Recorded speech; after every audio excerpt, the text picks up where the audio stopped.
اللهم صل على محمد جدا کچھ نہیں بڑھیا عالم ارواح وچ اس وقت ناز علی واہ واہ جیو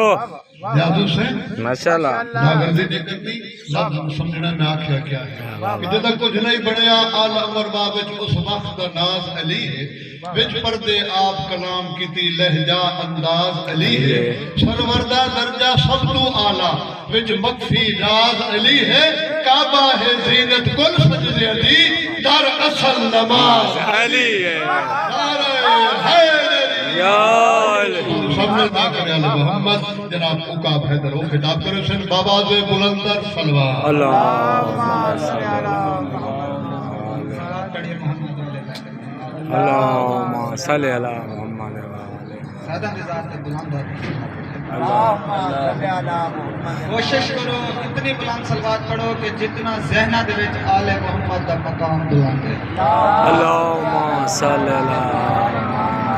اعوذ باللہ من الشیطان الرجیم بسم اللہ الرحمن الرحیم الحمدللہ رب العالمین الصلاة والسلام علی سید الانبیاء والمرسلین بالقاسم محمد اللہم صل علی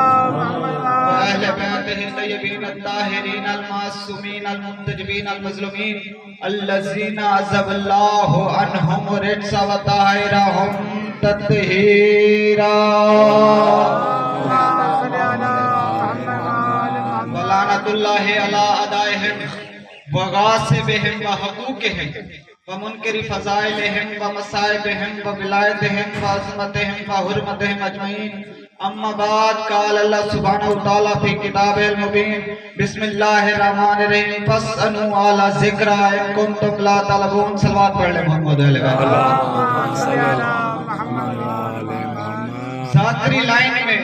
میں اس باپ کا بیٹا ہوں جس کا نام علامہ علی حسن کاظمی ہے اور سامعین گرامی قدر جنہوں نے ہمیں یہ تربیت دی ہے کہ بیٹا ممبر آل محمد پر یا قرآن جو پڑھنا ہے یا مصطفیٰ دے فرمان جو پڑھنا ہے سامعین گرامی قدر مجھ سے پہلے بہت اچھے آل محمد کے عقیدتوں کے پھول نچھاور کر گئے ہیں میرے بعد میں ذاکرین محید الدین علامہ صاحب بیٹھے ہیں میں بھی اپنی کوشش کروں گا اپنے مقررہ وقت کے اندر کچھ دیر کے لیے آپ حضرات کی جھولیوں میں آل محمد کے فضیلتوں کے موتی نچھاور کرنا چاہوں گا لیکن بدلے میں اتنی منت ضرور کروں گا کہ جتنی دیر میں گفتگو کروں مجھے اس بات کا احساس دلاتے رہیے گا کہ میرا خطاب آل محمد کے ماننے والوں سے ہے سوچنے والوں سے نہیں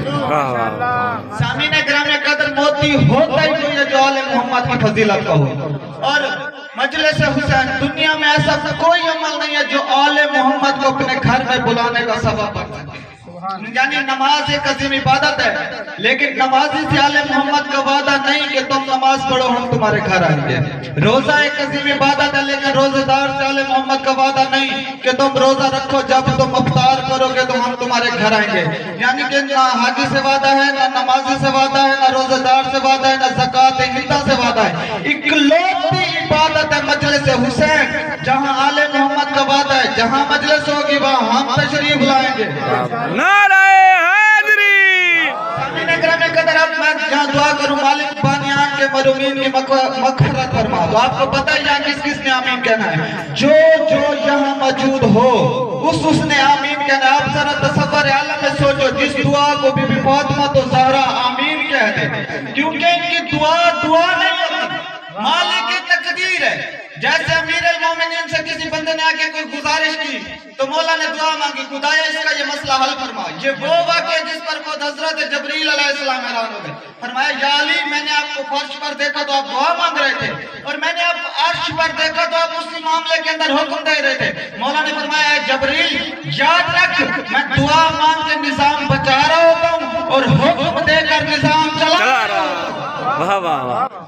سامعین گرامی قدر دعائیں سنمیہ قریش کتاب وظائف الابرار میں موجود ہے اور خزانوں میں سے آل محمد کے خزانوں میں سے ترجمہ سمیت پڑھے بار بار پڑھے کئی مومن ابھی تہیہ کر کے جائیں گے میں روزانوں سے پڑھنا شروع کر دوں وہ قیمتی ترین سرمایہ سے گم نہ ہونے دے دنیا میں ایک فکرہ مشہور ہے کہ فلانے بندے یار بڑی بڑی گل کرتے ہیں قبلہ یہ بات بڑی اور چھوٹی کیسے ہوتی ہے چار چیزوں سے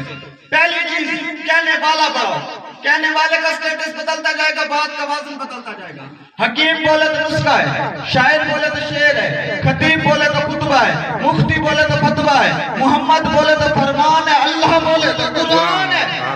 کہنے والا بدلتا جائے گا، بات کا وزن بدلتا جائے گا۔ دوسری چیز، سننے والا بڑا، میں نے فلاں سے کہا تھا، آگے بندہ بڑا تھا، بات بڑی ہوگی۔ تیسرا، جگہ بڑی ہو جہاں سے بات کی جا رہی ہو، میں اس جگہ پہ کھڑا ہو کے بات کروں گا، اس کا وزن ہی کچھ اور ہے، لیکن جو یہاں ممبر پہ آگے بات کروں گا، اس کا وزن بہت بلند ہے، جگہ بدلے گی، بات بڑی ہو جائے گی۔ چوتھا اور آخری طریقہ، قسم کھا لی جائے، بات بڑی ہوتی ہے۔ اگر ان چار چیزوں میں کوئی بات کسی بات میں ہے، وہ بڑی بات ہے۔ کہنے والا بڑا ہو، سننے والا بڑا ہو، جگہ بڑی ہو، قسم کھا لی جائے۔ قرآن کی قسم، حدیث کے سامنے چاروں چیزوں موجود ہیں۔ کہنے والا اللہ ہے، سننے والا محمد مصطفیٰ ہے، جگہ عرش برین ہے، اور قسم کھا کے جاتا ہے فب عزت ہی و جلال ہی، مجھے اپنی عزت کی قسم، مجھے اپنے جلال کی قسم۔ اللہ نے 82 جگہ میں قرآن میں قسمیں کھائی ہیں، لیکن پورے قرآن میں نہ عزت کی قسم کھائی نہ جلال کی۔ اور حدیث کے سامنے کہتا ہے مجھے اپنی عزت کی قسم، مجھے اپنے جلال کی قسم، انی ما خلقت السماء مبنیہ، میں آسمان کا بھی نہ بناتا، ولا ارض مدنیہ، میں زمین کا بھی نہ بناتا۔ قبلہ بادشاہ محبت کرے تو تاج محل بناتا ہے، اللہ محبت کرے تو کائنات بناتا ہے۔ فکر ہے کہ عقیدے کا پڑھنا چاہتا ہوں، کیونکہ دشمنان ولایت ہماری صفوں میں گھس کر ہمارے عقیدوں کو دیمک لگانا چاہتے ہیں۔ میں ایک سوال کرتا ہوں، مجھے پورے مجلس سے یہ جواب چاہیے، میز یہاں کیوں پڑا ہوا ہے؟ اس لیے کہ مجلس ہو رہی ہے۔ سپیکر یہاں کیوں لگا ہوا ہے؟ مجلس کے لیے نا۔ ٹینٹ کیوں لگا ہوا ہے؟ جڑے چوک کو مجلس ہو رہی ہے نا۔ میں ممبر پہ کیوں ہوں؟ اس لیے کہ مجلس ہو رہی ہے۔ علامہ مداؤ حسین نلوی صاحب کیوں آئے بیٹھے؟ اس لیے کہ مجلس ہو رہی ہے۔ آپ سب مومنین کیوں تشریف لے کے آئے؟ مجلس کے لیے۔ جب مجلس ہو جائے گی، سپیکر بند، آپ اپنے گھر میں اپنے گھر، پتہ چلا جب تک مقصد رہتا ہے چیز رہتی ہے۔ جی حسین کے دوستوں، تم ہمیشہ سلامت رہو، جب تک مقصد رہتا ہے چیز رہتی ہے۔ سپیکر کا مقصد ہے مجلس، ممبر کا مقصد ہے مجلس، ذاکر کا مقصد ہے مجلس۔ جب مجلس ہو جائے گی، ہر کوئی چلا جائے گا۔ اللہ کہتا ہے میں نے سورج بنایا پنجتن کے لیے، زمین بنائی پنجتن کے لیے، دریاؤں میں کشتیاں چلائی پنجتن کے لیے، یہ کائنات بنائی پنجتن کے لیے۔ ہم پہ غیرت انسان، اگر علی مر گیا سورج نکلتا کہ یہ چاند چمکتا۔ واہ واہ واہ واہ واہ۔ وہ شیعہ شیعہ ہی نہیں تو شیعہ چلوا کے شیعہ قوم کے بچوں سے کہیں مدد نہ مانگو، علی تو ہے ہی نہیں، مدد زندہ سے مانگنی چاہیے، مردوں سے بھی کوئی مدد مانگتے مت کہا کر لیا علی مدد، ٹھیک ہو گیا؟ ماتم کرے تو کہتے ہیں زندہ ہے، مدد مانگو تو مردہ ہے، ماتم کرو تو زندہ ہے۔ پہلے تو خود فیصلہ کروں نے زندہ مانتا ہے یا مردہ۔ ضعیف رسالت اپنا ذوق دور کرنے شفا خانہ زہرا میں آئی۔ حدیث قصہ کا آغاز یہی ہے، جدو فی بدن ذوقا، میں اپنے بدن میں ذوق محسوس کر رہا ہوں، جسم میں نہیں۔ جسم اور ہے، بدن اور ہے۔ آپ کی توجہ جاتے ہوئے، جسم شروع ہوتا ہے سر سے اور جاتا ہے پاؤں تک، بدن شروع ہوتا ہے کندھے سے اور جاتا ہے پاؤں تک۔ اگر رسول کہتے میرا جسم ضعیف ہے تو دماغ شامل تھا۔ پیغمبر نے فرمایا میرا بدن ضعیف ہے۔ اب میں آپ سے پوچھتا ہوں، اس مجمع سے پوچھتا ہوں، صاحب عقیدہ مجمع سے، بھئی کمزوری اور رسالت کا آپس میں تعلق کیا ہے؟ نبی میں تو ذوق ہو ہی نہیں سکتا، اور حدیث کے ساتھ شروع یہیں سے ہوئی کہ میں اپنے بدن میں ذوق محسوس کر رہا ہوں، تو پتہ کریں کمزوری کیا تھی۔ کمزوری یہ تھی کہ اللہ نے اعلان کر دیا تھا مصطفیٰ کی طرف سے، تم اپنے بیٹے لاؤ، میں اپنے بیٹے لاؤ، تم اپنے بیٹے لاؤ، میں اپنے بیٹے لاتا ہوں، اور بیٹے دیے۔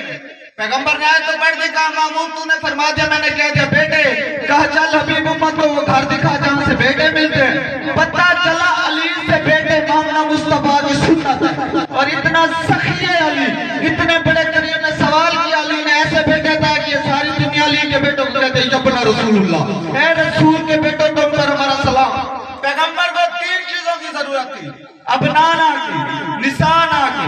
انفسنا کی، یہ ذوق تھا، اور یہ تینوں چیزیں لینے رسالت بطول کے دروازے پر آئی۔ بندے کہتے ہیں ساری چیزیں اہل بیت سے لیتے ہو، نماز کون سی پڑھتے ہو؟ اہل بیت والی۔ روزہ کب کھولو گے؟ اہل بیت کے ٹائم پر۔ حج کیسے کرو گے؟ بھئی جیسے اہل بیت نے کیا۔ بھئی شیعوں میں یہ بڑی غلطی ہے، یہ اگر کچھ اللہ ملا کام کر لیتے تو امت میں اتحاد رہتا، یہ ہٹے ہی نہیں اہل بیت کے دروازے سے۔ میں نے کہا نبی کو مشورہ دو، وہ اپنا ادھر سے لے لے، نسان اپنے گھر سے لے لے، انفسنا سالوں میں سے پتہ کر لے۔ پیغمبر نے اپنا نہ لیے تو زہرا کے گھر سے، نسان نہ لیے تو زہرا کے گھر سے، انفسنا لیے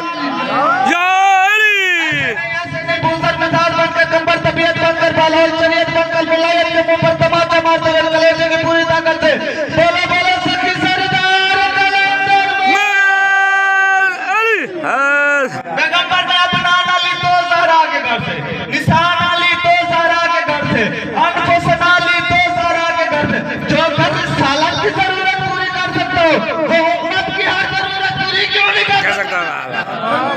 علی ہے میں قدر فکر عرض کرنا چاہتا ہوں کسی کے دل میں کوئی دعا ہو تو دل میں رکھ کے پھر فکر سنے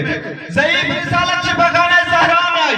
پیغمبر مریض زہرا طبیب سیدہ نے مریض کو چادر اڑائی ایک چادر ایک کالی کملی میں پوری ذمہ داری سے یہ فکرہ پڑھنا چاہتا ہوں ابن یارہ شوق رسول آئے تعلیم کے پاس جناب خدیجہ سے کہا مجھے کوئی چادر دے دو کوئی کمبل دے دو تو بی بی کے پاس ایک کالی جمجی چادر تھی بی بی نے وہ مصطفیٰ کو اڑا دی قرآن کی قسم یا قرآن پڑھا ہوتا میں سر پہ رکھ کے یہ فکرہ پڑھتا اور یہ وہ فکرہ ہے جو پڑھتے ہوئے خود مجھے سرور آ رہا ہے جیسے بی بی خدیجہ الکبریٰ نے محمد مصطفیٰ کو چادر اڑائی فوراً جبریل عرش سے آیت لے کر آگے اقبال چاچی کیا کہنے ماں کے اور کیا کہنے بیٹی کے ماں چادر اڑا دے تب بھی آیا نہ جاتے بیٹی چادر اڑا دے تب بھی آیا نہ جاتے نعرہ حیدری حیاتی ہوئی جیو مصطفیٰ کو چادر اڑائی نسخے بھیجنا شروع کر دیے اب پہلے بنانا چاہیے تھے حسن آئے وہ پہلے کے زمانے میں دیر سے ہو تو ماں پوچھتی تھی کتنے گیا وہ جب تک ماں پوچھتی رہتی تھی بچہ بتاتا تھا اولاد دہشت گرد نہیں بنتی تھی اور کچھ بد نصیب ایسے ہوتے ہیں وہ ماں سے پوچھ رہے ہوتے ہیں کتنے گئی ہوں میں اللہ ایسی ماں سے بچائے جو گھر سے باہر میدانوں میں رہتا ہے میں جو پڑھ رہا ہوں یا علی جو پڑھ رہا ہوں میں اس کا ذمہ دار ہوں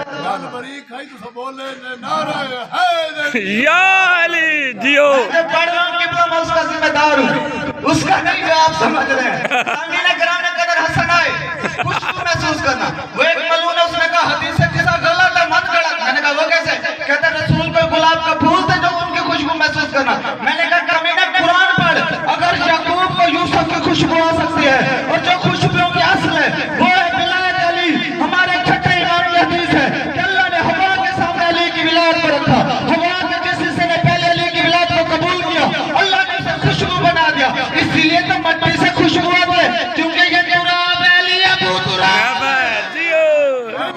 علی سامعین کرام قدر حسن آئے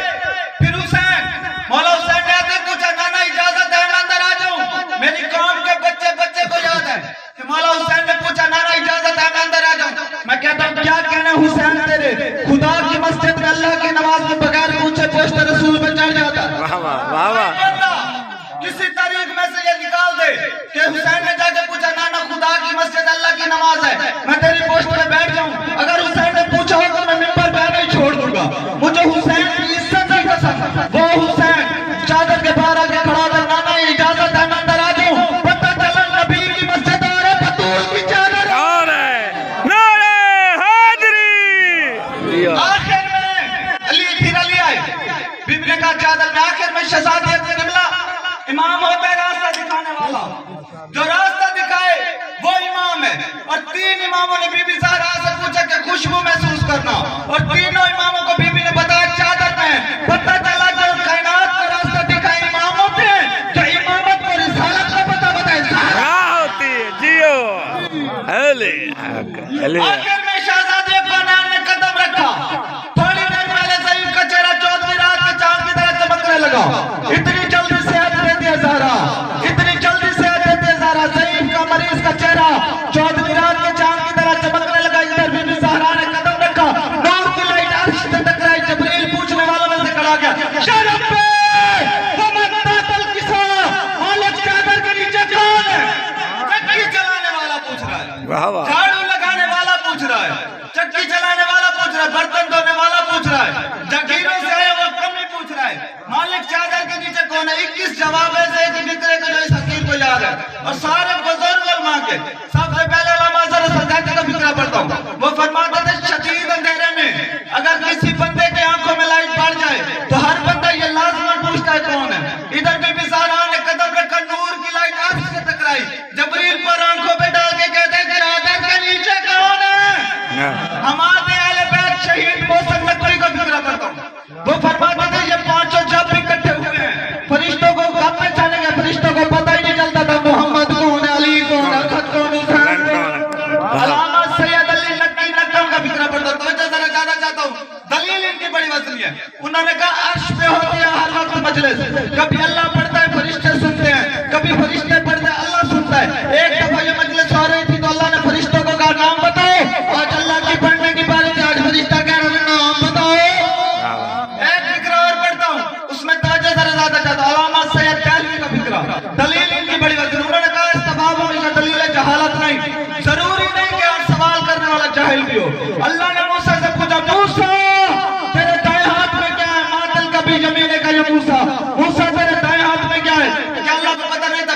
موسیٰ نے جواب دیا مالک یہ عصا ہے یہ بڑے کام کی چیز ہے، میں اسے درخت بنا لیتا ہوں، میں اسے خیمہ بنا لیتا ہوں، میں اسے لکڑی بنا لیتا ہوں، میں اسے تکیہ بنا لیتا ہوں، یہ عصا ہے یہ بڑے کام کی چیز ہے۔ حالانکہ اللہ نے فضائل نہیں پوچھا تھا، صرف نام پوچھا تھا، کیونکہ اللہ کو پتا تھا قبلہ اگر تو اس کے بارے میں پوچھے جس سے محبت کرتا ہے وہ ظاہر بات کو چھوٹا نہیں لمبا کرتا جاتا ہے۔ اللہ کو پتا تھا موسیٰ کو اس آس سے محبت، اس لیے اللہ نے پوچھا پلٹ کے فضائل سنائے موسیٰ نے، اس لیے فرشتوں کو بھی پتا تھا کہ اللہ کو پنجتن سے محبت، اس لیے اللہ نے بھی صرف نام نہیں بتایا فضائل بھی بتانے لگ گیا۔ پہلے کہتا ہوں فاطمہ تو ہوا ابوہا و بالوہا و بنوہا انی ما خلقت السماء والارض ولا الارض المدنیہ ولا القمر المنیر ولا الشمس المضیئہ۔ اس میں فاطمہ ہے، فاطمہ کا باپ ہے، فاطمہ کا شوہر ہے، فاطمہ کے بچے ہیں۔ قبلہ پہلا فکر عرض کرتا ہوں، اس میں فاطمہ ہے، فاطمہ کا باپ ہے، فاطمہ کا شوہر ہے، فاطمہ کے بچے ہیں، فاطمہ مصطفیٰ کو رشتہ دار برابر کرتے ہیں۔ قبلہ میں نے جملہ کہا ہے، تعارف اس کی وجہ سے ہوتا ہے جو مشہور ہو، کہنا چاہیے تھا اس میں محمد ہے، محمد کی بیٹی ہے، محمد کا داماد ہے، محمد کے نواسے ہیں۔ اللہ نے کہا فاطمہ ہے، ہم فاطمہ تو ہوں، اس میں فاطمہ ہے، فاطمہ کا باپ ہے، فاطمہ کا شوہر ہے، فاطمہ کے بچے ہیں۔ اس لیے اللہ نے تعارف کروایا، کہنے لوگوں نے کہا کہ اس محمد کی وجہ سے تعارف نہیں کروا اللہ کی، میں نے کہا اللہ کے نزدیک جس تعارف کا ذریعہ ہے وہ ہے جناب سیدہ کی رشتہ داری۔ اللہ نے کہا ہم فاطمہ تو وابوہا و بالوہا و بنوہا انی ما خلقت السماء والارض ولا الارض المدنیہ ولا القمر المنیر ولا الشمس المضیئہ۔ اس میں فاطمہ ہے، فاطمہ کا باپ ہے، فاطمہ کا شوہر ہے، فاطمہ کے بچے ہیں۔ پتہ چلا رسول کی رشتہ داری کام نہیں آتی، بطول کی رشتہ داری کام آتی یا علی۔ بس عزادارو اب تھوڑی دیر کے بولتے جس کے علاوہ مجلس نہیں ہوتی۔ محمد مصطفیٰ دی بیٹے 18 سال کی عمر ضعیف، 18 سال کی عمر میں ضعیف ہو گئی، امت نے ضعیف کر دیا۔ جنہیں یہ فکرہ نہ سمجھ میں ان کے لیے فکرہ بدل کے پڑھتا ہوں، جتنی عمر کربلا میں حسین کے علی اکبر کی تھی اتنی عمر مدینے میں محمد مصطفیٰ کی بیٹی ساری دنیا کہتی ہے جنت البقیہ کا قبرستان، میں گناہگار منبر پہ کھڑا ہو کر کہتا ہوں قبرستان نہیں زندان۔ ہر کسی کی قید مرشد کرنے کے بعد ختم ہو جاتی ہے، نہیں ختم ہوئی تو محمد مصطفیٰ کی بیٹی زہرا آج تک اس کی قبر پر تازیانے والے فوجی کھڑے۔ قبرستان میں ہر وقت جانے کی اجازت ہوتی ہے، لیکن بی بی کی قبر پہ جانے کے لیے ابھی بھی ٹائم ٹیبل مقرر ہے، یا صبح کے وقت کھولتے ہیں یا عصر کے وقت کھولتے ہیں، اس کے بعد تالا رہتا ہے، عورتوں کو جانے کی اجازت نہیں، لوگ چھپ چھپ کے اشارہ کرتے ہیں، وہ سامنے جو 3 پتھر پڑے وہ رسول کی بیٹی کی قبر ہے۔ قبلہ میں نے ایسے بھی نہیں کرنے دیتے، رونے بھی نہیں دیتے۔ مجھے اس منظر پہ ایک ایرانی کا فکرہ یاد ہے، ایرانی کا رخ تھا بی بی کی قبر کی طرف، اچانک پیچھے مڑا تو محمد مصطفیٰ کا روزہ نظر آیا، رو کر کہتا ہے یا رسول اللہ تیرا ایک بیٹا علی رضا ہمارا مہمان ہوا تھا، ہم نے سونے کے گنبد بنا دیا تیرے رضا کے، جنت سے بنا دیا تیرا روزہ۔ پھر وہ ایرانی منہ پہ ماتم کر کے کہتا ہے کیا ہوتا تیری بیٹی بھی ایران آ جاتی، ہم بیٹیوں کے زیور بیچتے تھے۔ شہید محسن نقوی کا آخری فکرہ آخری بات ہے وہ آپ کی نظر کرتا ہوں، کہتے تھے لکھا ہے میں نے یہ قصیدہ نہیں ہے کوئی کمال میرا، سب کرم تھا تیری نظر کا قلم تھا ورنہ نٹھال میرا، درے پیمبر پہ دے کے دستار پلٹ پڑا پھر خیال میرا، زمانے بھر کے مورخوں سے ہے تجادن سوال میرا، بتاؤ امت کا اتنا ظلم اپنے نبی کی بیٹی کے ساتھ کیوں ہے، بتاؤ آج تک جناب زہرا کا ایک پہلو پہ ہاتھ۔ علی پوچھتے تھے زخم کا کیا حال ہے، بی بی رو کر کہتی تھی ہاں جراح طلبی، یہ زخم میں اپنے بابا کو دکھاؤں گی کہ تیرے بعد امت تیری نے کیا کیا ظلم کیا مجھ پر، منبر حسین کی قسم، عصمت بطول کی قسم، عزت رسول کی قسم۔ سب نے سنا کہ میں نے اتنی سخت قسمیں کھائی، بی بی کی پسلیاں ٹوٹ گئی۔ اب سنو کہ پسلیاں ٹوٹی کیسے، مسلمان فوج لے کر آ رہے بی بی کے دروازے پر، یہ دھکا دیتے تھے اکیلی زہرا دروازہ بند کرتے تھے، یہ دھکا دیتے تھے اکیلی زہرا دروازہ بند کرتے تھے، یہ کہتے تھے زہرا آگے سے ہٹ جا ورنہ ہم دروازے کو آگ لگا دیں گے، ورنہ ہم دروازے کو آگ لگا دیں گے۔ قبلہ ایک نے لکڑیاں اکٹھی کی، دوسرے نے آگ لگائی، دروازہ کس چیز کا تھا، لکڑیوں کا۔